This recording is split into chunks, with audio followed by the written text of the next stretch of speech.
think what we want to do is just educate people about the book. Here's a book that has had an influence in practically every area of life. The average person on the street probably has no clue of the degree that this book has impacted their life. So whether it be in the arts or science, education, compassion ministries, civil rights, in all areas of life, this book has had an impact and has an influence. And so we just want to educate people on the book. What is this book's story? The less we know about it, the more we will believe what somebody else tells us the story is of this book. And we need to know for ourselves what this book says and what its story is. And as an example, it says that, to sum up the law is to love God and love our neighbor. If somebody says that this book says something different than that, then they're misleading us as to what the real heart of the story of the book is.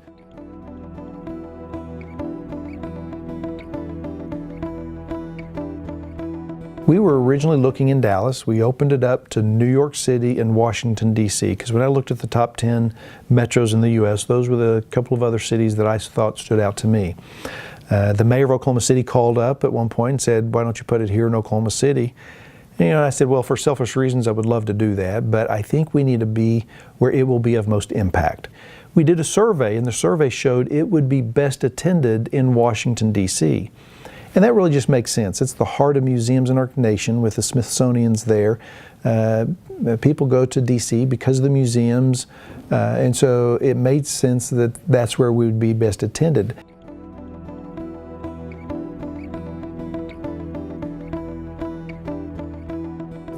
The Bible is central to our growing up. We went to church. My grandfather, as a matter of fact, was a minister of the gospel. My mother and her grandmother, they were church-going as well. And so we grew up going to church. It was a part of our life. We would go every Sunday, twice, and Wednesday. My father started the business. It was central in running our business. If you look at the statement of purpose, the first statement is we want to operate our business according to biblical principles because we believe in them. And I would also say that I grew up in a nation that was built on principles founded in the book. The freedoms that we have, the concept that all men are created equal, these are influences that this book has had on my life in the nation that I grew up in the business that I work in, and in the family that I grew up in as well.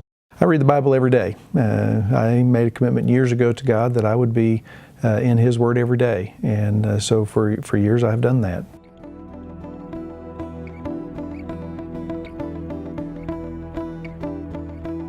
I think that the Bible is probably less known today in our nation than it ever has been, and I would argue that it is because we took it out of our schools.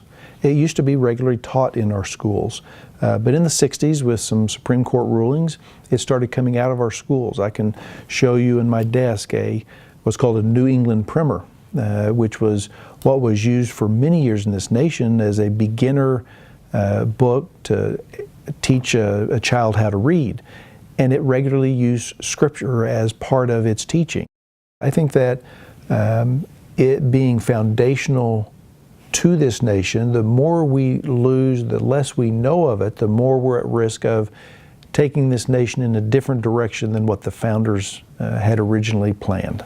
I suspect as people come in of different faiths and people walk away from their faith, there is influences, an effort within culture to eradicate anything biblical from whether it be the history book or in programming and through the media. We've almost turned to a point where that there's more of an antagonistic view towards the Bible.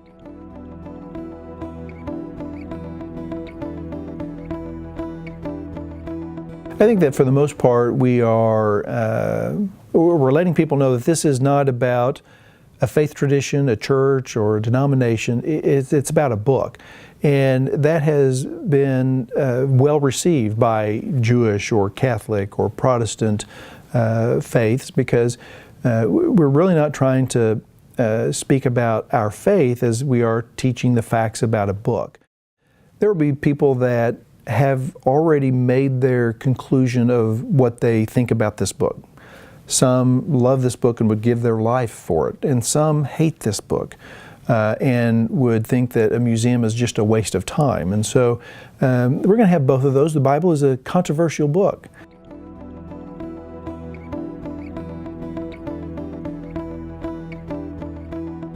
Simply put, what our goal is we want to invite all people to engage with this book. We want to educate them about this book, its impact, what its story is, and its history.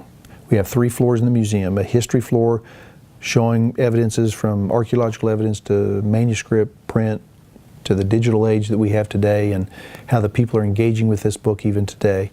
And hopefully that as a person leaves there, they will be inspired to say, I need to know this book a little bit better, that has impacted my life in ways that I didn't know, and be inspired to engage with it, to read it, and ultimately see how that they might apply principles from it to their own lives.